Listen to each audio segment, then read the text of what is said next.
Bonjour à tous et à toutes, je suis Thomas Louis et bienvenue dans La Quille, le podcast où on parle de culture avec ceux et celles qui la font. Bien évidemment, laissez-moi d'abord vous souhaiter une très bonne année 2021 qu'on espère tous et toutes aussi littéraire que 2020, mais un tout petit peu moins morose.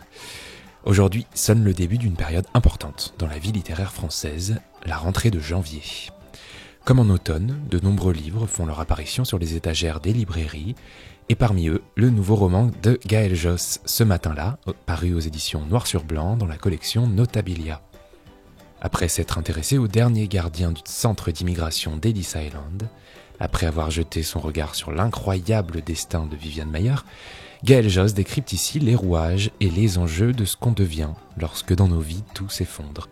Clara travaille dans une société de crédit. Elle est ce qu'on appelle une bonne employée, mais comme souvent, on lui demande d'atteindre des objectifs, de produire des résultats. Et un beau jour, le fragile équilibre sur lequel elle vivait s'effrite. Clara s'effondre et connaît ce qu'on a coutume d'appeler aujourd'hui un burn-out. Autour d'elle, tous d'élite, les amours, l'envie d'avancer, autant de petites choses qui, mises bout à bout, font que tout est à réinventer. Et c'est peut-être ça, le talent de Gaël Josse. Mettre en lumière les zones d'ombre, caresser du doigt tout ce qui nous semble minuscule, mais qui, au fond, est le sel de nos petites vies. Alors avec Gaël Josse, on a parlé de cet effondrement global qui entraîne son personnage, de la manière dont elle écrit, de l'idée de départ jusqu'au moment où elle pose ses idées sur le papier, ou encore de ses habitudes de lecture. Car oui, coup de théâtre, avant d'être écrivaine, Gaël Josse est aussi une lectrice. Si vous découvrez La Quille grâce à cet entretien, alors déjà bienvenue et merci. Mais je me permets également de vous préciser que cet enregistrement ne ressemble pas tout à fait à tous les autres. En effet, un petit problème technique est survenu, il fallait bien que ça arrive un jour. Un problème dont je me suis rendu compte qu'au moment du montage, et c'est bien la première fois que ça m'arrive et j'en suis désolé. Alors pas d'inquiétude, tout est très audible, sauf peut-être quelques dizaines de secondes en tout et pour tout, où les travaux dans le hall résonnent un peu trop, alors pas de panique, ne partez pas. Mais voilà, le son est globalement de moins bonne qualité que d'habitude. Disons que l'ambiance est différente des autres entretiens et que la voix est captée dans son milieu naturel, sans artifice. Alors comme on dit à l'école, ça m'aura servi de leçon et ça ne se reproduira plus. Mais heureusement, vous allez voir, ce que nous dit Gaël Josse vaut bien tous les petits problèmes techniques du monde. Bonne écoute. Bonjour Gaël Josse. Bonjour. Clara, votre personnage principal, elle travaille dans une société de crédit. Elle est plutôt efficace, mais comme souvent, on demande des résultats et ce matin-là, tout s'effondre. Elle lâche la rampe, comme on pourrait dire. Comment expliquer ce matin-là, ce moment-là où tout s'effrite ? Qu'est-ce qui se passe ? Et c'est précisément ce point que vous évoquez que j'ai essayé de creuser un peu dans ce livre qui est en fait un livre écrit au plus près de nos vies. J'ai pas voulu faire une fiction très romanesque, très fabriquée, avec une narration complexe, des rebondissements, des intrigues, voilà. Donc là, il y en a peut-être qui vont être déçus. Mais c'est un livre que j'ai voulu très simple dans son histoire. C'est en effet l'histoire d'une chute. Ouais. Ce matin-là, c'est la chute, c'est la déroute. C'est-à-dire que le cerveau est en ordre de marche pour aller remplir ses missions quotidiennes. Et à un moment, c'est le corps qui, lui, va dire stop. Qui lâche. Ouais. Qui lâche. Donc il y a un effondrement de toute la personne. Et la question que je me posais, c'est une fois qu'on est à terre, qu'est-ce qu'on fait ?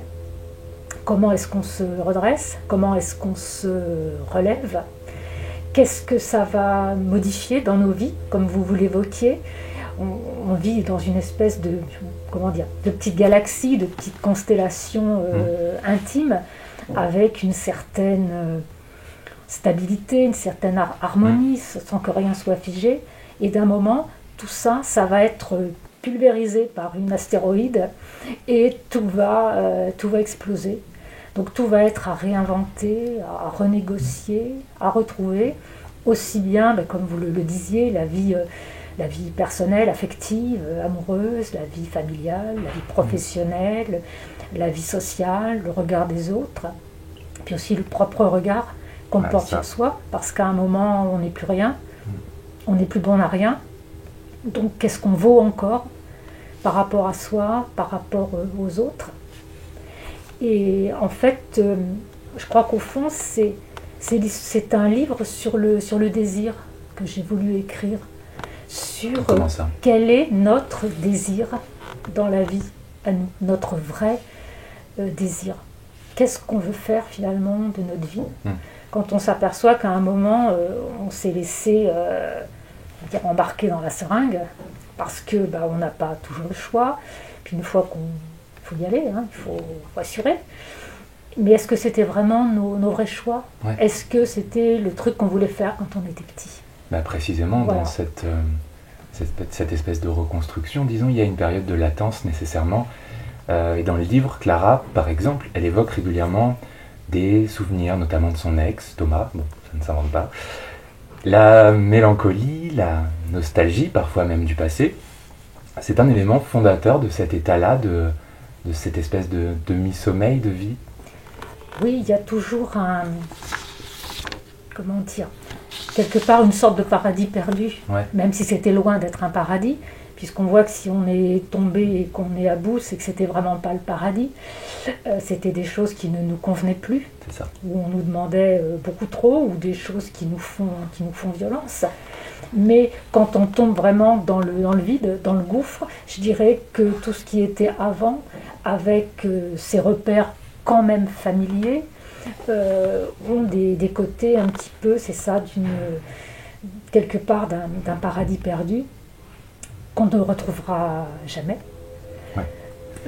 Donc qu'est-ce qu'on fait, qu'est-ce qu'on cherche, comment on se redresse? Oui, et à côté de ça, il y a aussi une certaine, je l'ai vu comme ça en tout cas, une certaine frustration pour Clara à côté de tout ça. Donc elle s'est séparée de son copain, donc qui s'appelle Thomas, je viens de le dire. Et elle le dit elle-même, page 97, très exactement. Elle aimerait échanger sa vie contre n'importe qui, contre n'importe laquelle plutôt, au hasard. Et il y a même dans le livre une scène avec un couple, une espèce d'échange amoureux, un peu mièvre d'ailleurs. Il y a l'homme qui dit à sa femme qui vient de tomber du trottoir, qu'il espère qu'il sera toujours là pour la rattraper, etc. Et Clara, à côté de ça, elle les regarde, elle dit qu'elle aimerait que ça lui arrive. Et en fait, à ce moment-là, elle ne vit que sur l'espoir, Clara, que sur la vie qu'elle n'aura pas. Oui, c'est... Pas qu'elle n'a pas, plutôt. Bien sûr, puisque la chute a provoqué un abandon amoureux, parce que c'est pour l'autre aussi difficile de faire face à quelqu'un qu'on ne connaît plus, qu'on ne reconnaît plus, qui est devenu quelqu'un qui est à terre. Donc est-ce qu'on est capable de rester avec? Est-ce qu'on a envie? Est-ce que cet autre, c'est toujours le même? C'est plus tout à fait le même. Donc ça peut provoquer un phénomène de fuite, ce qui ici sera le cas. Et bien sûr, quand elle croise dans la rue un couple qui vit une scène un peu... vous savez, ces genres de scènes qu'on capte comme ça dans la rue, en effet, qui est un petit peu romantique, un petit peu mièvre et tout, un peu la scène de cinéma. Elle se dit, oui, bien sûr, elle se rend compte de ce qu'elle a perdu. Parce que c'est aussi une histoire beaucoup autour de la perte. Et face à cette perte, qu'est-ce qu'on a à regagner d'autre? Et ce qui la met également dans une position un peu d'isolement, ce que j'ai remarqué, aussi dans l'espèce de propension qu'elle a à regarder et à tout détailler. Alors elle scrute par exemple tous les bibelots dans un bureau, elle décrit les pages d'un magazine, les rayons d'un supermarché, les panneaux publicitaires, elle écoute tous les bruits de son immeuble comme si tout l'intéressait, mais surtout comme si elle était poreuse au monde et qu'elle le regardait tourner autour d'elle. Est-ce que c'était aussi ça l'idée de ce regard très pointu, très descriptif aussi, sur ce qui l'entoure, de la montrer comme isolée du monde? Oui, c'est vrai ce que vous dites. Je m'étais pas fait cette réflexion, mais peut-être on est un là pour ça. Et c'est vrai qu'elle est en effet très réceptive, très poreuse au monde, et qu'aussi, je dirais que c'est une manière, cette espèce d'hyper-observation, c'est aussi une manière de remplir le vide qui est devenu sa propre vie. Quand on n'a plus rien dans sa vie, finalement, qu'est-ce qu'on fait ? On se remplit de la vie des autres, on se remplit de ce qu'on voit, de ce qu'on observe, qui est une manière finalement de continuer à se nourrir du monde. Ouais. Sinon, si on n'est pas nourri, à un moment, on meurt. Vous dites quand on n'a rien, ça pourrait peut-être être nuancé quand on pense qu'on n'a rien, puisque dans le livre, il y a aussi les amis. Il y a Samira, Bruno, Karine qui font une apparition, disons, oui. Et surtout Cécile qui est plus importante que les autres, comme une confidente et une sorte d'autorité parfois, de conseillère en tout cas. Quel genre de support c'est ça, les amis, quand on est dans l'état dans lequel se trouve Clara, ou peut-être les proches plus globalement? Alors c'est vrai que c'est aussi une question que j'avais envie de creuser, c'est quand on est dans cet état-là, que peuvent et que ne peuvent pas surtout, les autres pour nous. Voilà. Et donc il y a cette amie et cet ami d'enfance qui connaît un petit peu tout de sa vie, qui va l'appeler, et puis qui va lui dire, bon écoute, maintenant tu viens à la maison, et puis voilà, on verra. Donc est-ce que les autres peuvent un miracle pour nous ? Évidemment, c'est rarement le cas. Ouais, on a un peu la réponse. C'est rarement le cas, on le sait. D'autant qu'on voit que cette jeune femme, elle est aussi elle-même, et que son mari et que sa famille pris dans des réalités qui sont très difficiles, qui sont complexes, qui sont du monde agricole. Voilà, c'est encore autre chose.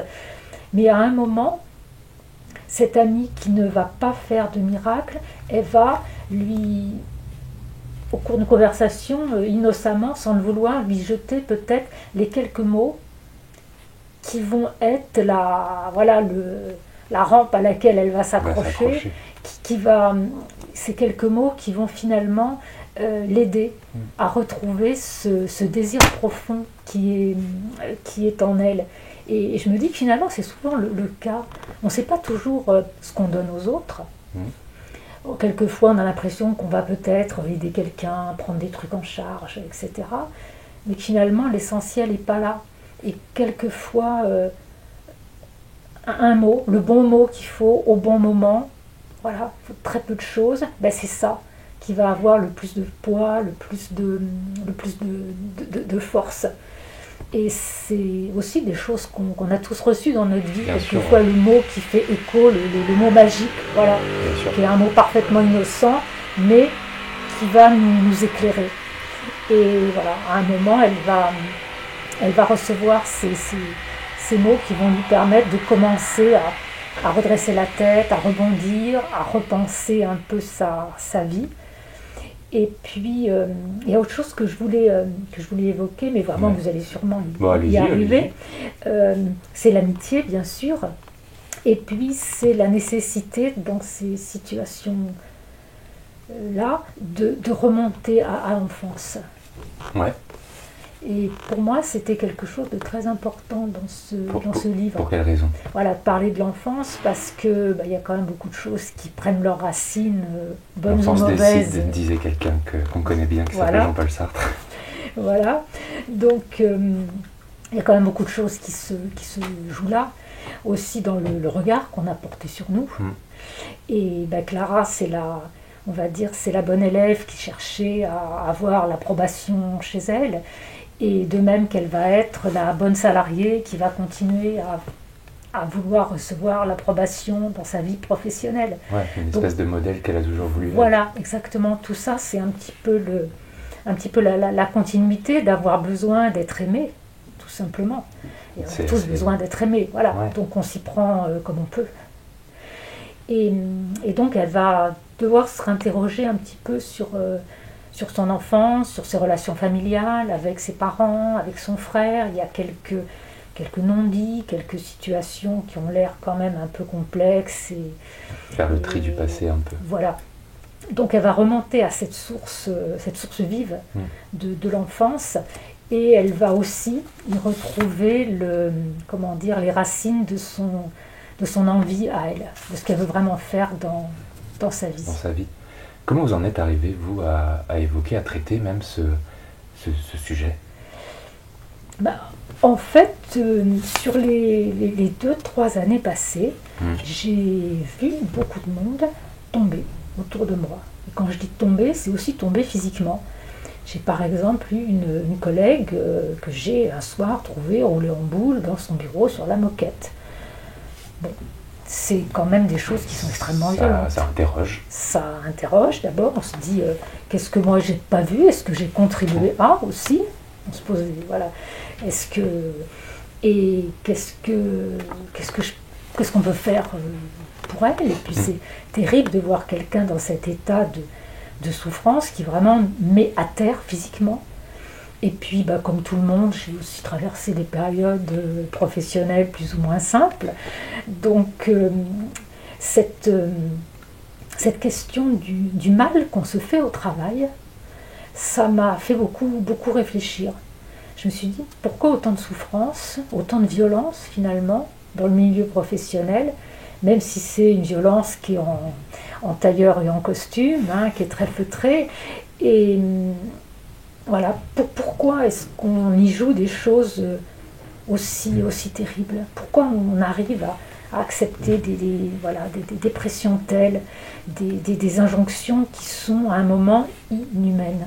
Oui, c'est ce qu'on appelle aussi donc le burn-out, le mot est lâché. Voilà, le mot est lâché, et en même temps, je voulais pas du tout écrire un roman sur le monde de l'entreprise, même si, évidemment, c'est évoqué, puisque c'est là que les choses bien sûr. à un moment se passaient, mais c'était pas du tout l'objet. C'était vraiment l'histoire d'une chute, donc celle-ci, c'est celle, en effet, d'un burn-out, mais ça aurait pu être aussi n'importe quelle autre manière de tomber. Vous avez des habitudes d'écriture, vous? En combien de temps vous l'avez écrit, ce livre? Alors, on me pose souvent la question. Comment? Du coup, maintenant, j'essaie de regarder un petit peu pour savoir comment y répondre. Je dirais qu'un livre, ça s'écrit pour moi autour, on va dire, d'1 an et demi à peu près. Voilà. Ce qui est donc le cas pour celui-ci. À peu près, voilà, entre 1 an et demi, en sachant évidemment que c'est pas une écriture 5 jours par semaine, 7 jours sur 7. C'est une écriture par vague. Ouais.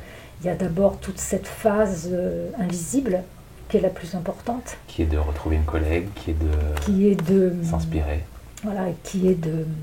Comment dire? Que le roman, c'est une construction mentale avant d'être une construction écrite. Ouais, qui mature. Voilà, il y a toute une espèce de germination invisible. Il y a tout un terreau qui travaille en nous, même inconsciemment. Et je dis moi souvent que le livre, il s'écrit autant les yeux dans le vague sur mon canapé que devant mon ordinateur. Et justement, cette phase, c'est celle qu'il ne faut pas trop bousculer. Je dirais que pour moi, ça ne sert à rien de me jeter à écrire, parce qu'à un moment, ce qui est écrit, c'est plus ou moins figé. Puis c'est très désagréable de détruire ce qu'on a fait. Donc, tant que ce matériau mental est très souple, très évolutif, j'essaie de le laisser aller le plus loin possible. Il est précieux. Et ensuite, quand les choses commencent à prendre un petit peu forme, là, il faut quand même y aller. Donc, il faut faire ce que j'appelle le premier jet. Ouais. C'est-à-dire que je raconte l'histoire du premier au dernier mot. Voilà, c'est-à-dire, une espèce de résumé. Je raconte mon histoire comme ça vient. J'ai besoin poser les choses. Vous savez, comme un peintre qui va faire son esquisse au crayon, il va la faire pour poser les formes, les volumes, les mouvements, les premiers plans, les arrière-plans. Voilà. Donc il va poser tout ça pour voir si ça se tient. Voilà, s'il y a un équilibre, s'il y a un dynamisme, s'il y a quelque chose qui se passe. Voilà. Et si ce premier jet m'incite à aller plus loin, après c'est là le vrai boulot, c'est-à-dire relire, et puis relire encore. Et là, le texte va prendre un peu en densité, parce qu'à chaque relecture, il va un peu s'étoffer. Ouais. Et puis surtout, c'est le travail sur la langue. Et là, c'est là qu'il faut être dur avec soi-même, de se dire, de traquer tout ce qui va pas. Et qu'est-ce qui va pas pour vous, chez vous? Les répétitions, la ponctuation. Il faut trouver la bonne ponctuation, le bon rythme, la bonne musique de la phrase.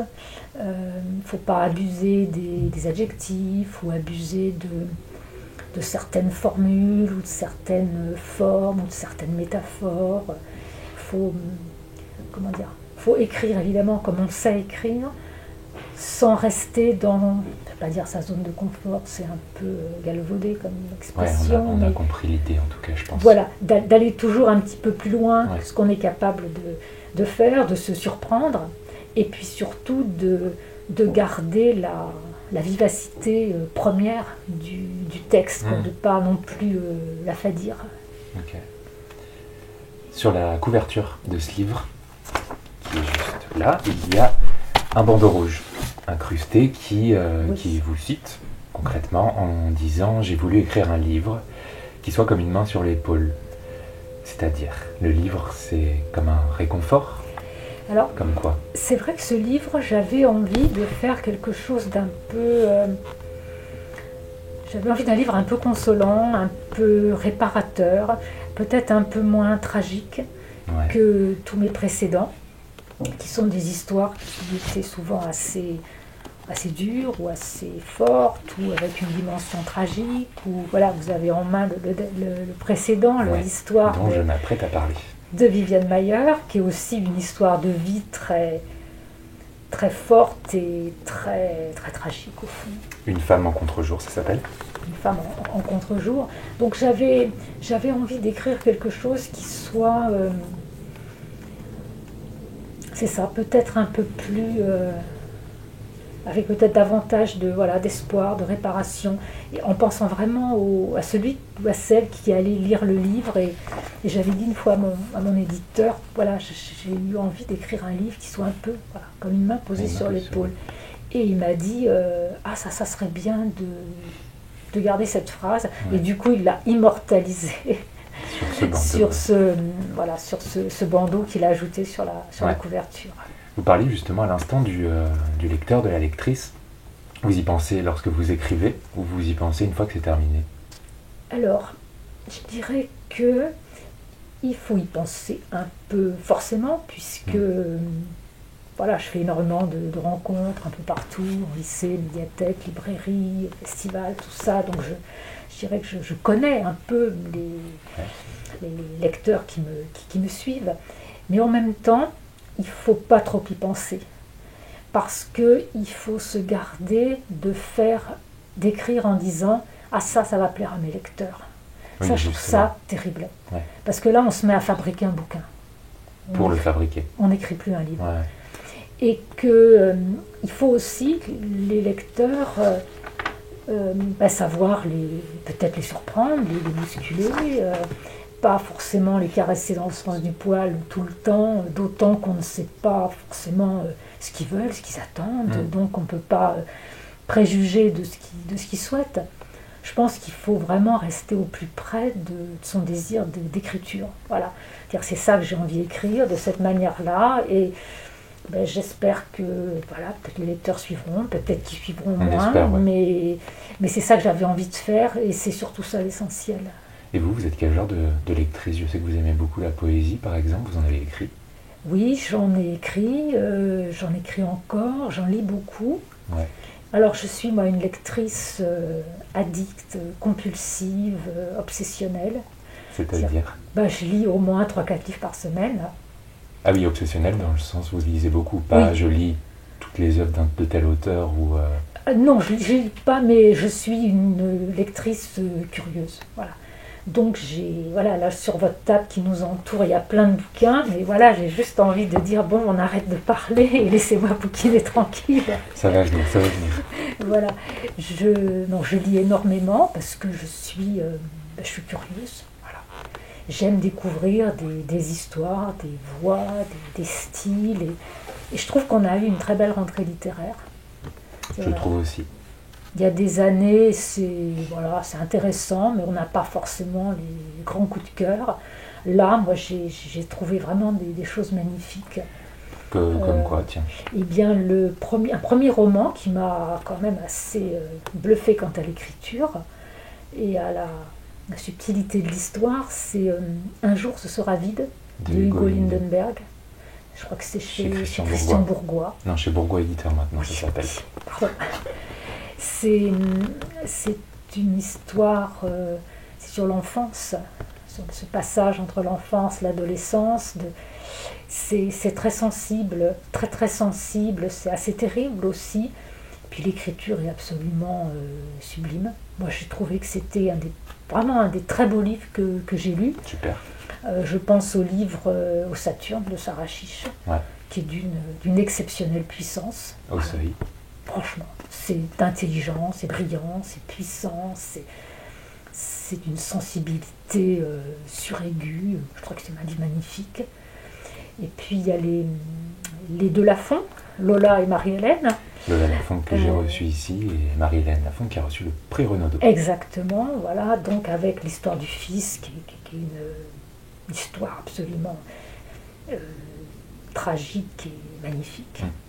Et puis Le Chaviré de Lola Lafont qui est vraiment un bouquin remarquable, très, très pudique sur un sujet difficile.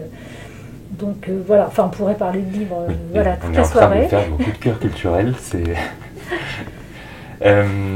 Je vais citer, on en parlait tout à l'heure, je vais citer Une femme en contre-jour que vous avez commis, exactement.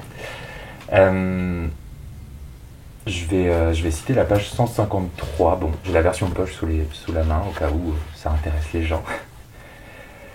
Le travail de Viviane Mayer me renvoie de façon frontale, impérieuse, à ce que je poursuis en écrivant.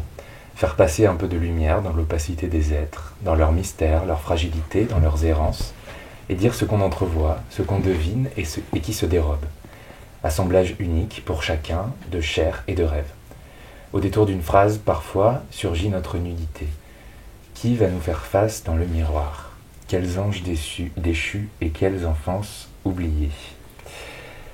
Alors ce passage, j'ai voulu le lire parce que j'ai remarqué en écho à ce matin-là, à votre dernier roman, que dans Une femme en contre-jour, vous cherchiez à comprendre cette femme qui était Viviane Mayer, cette nurse, comme on dit, cette gouvernante qui a consacré toute sa vie à la photographie de rue et qui a disparu en 2009 dans une espèce d'anonymat le plus grand, le plus total, qui est déjà fou en y repensant, qu'elle ait été reconnue à titre posthume. Et qu'elle n'avait jamais, quasiment, très peu vu ses propres photos, alors qu'elle en a pris des centaines de milliers. Ouais. D'ailleurs, oui, le livre est passionnant pour ça aussi. Mais ici, au-delà de la reconnaissance posthume, j'ai l'impression que le processus littéraire est pareil, au fond, dans ce roman, dans ce matin-là. Chercher à décrypter ce qui cloche, à la petite faille. C'est pour ça aussi que vous écrivez, pour tenter de comprendre les autres, qu'ils existaient ou non. Vous savez, c'est une vaste question. C'est une vaste question. On écrit, oui, pour essayer de comprendre, d'apprivoiser ce qui nous échappe, ce qui nous est obscur. Donc c'est notre propre mystère, c'est celui des autres. Quand j'ai découvert l'existence de Viviane Mayer et que j'ai commencé à lire ces quelques traces biographiques que j'ai trouvé qu'il y avait là une énigme insensée. Comment a-t-on pu vivre une vie comme ça? Voilà. Comment? Pourquoi? Alors, j'ai pas la prétention d'avoir expliqué le pourquoi, mais peut-être de l'approcher. Et d'arriver, en l'approchant, de faire un peu comme elle, d'essayer de faire une sorte de portrait littéraire par rapport au portrait photographique.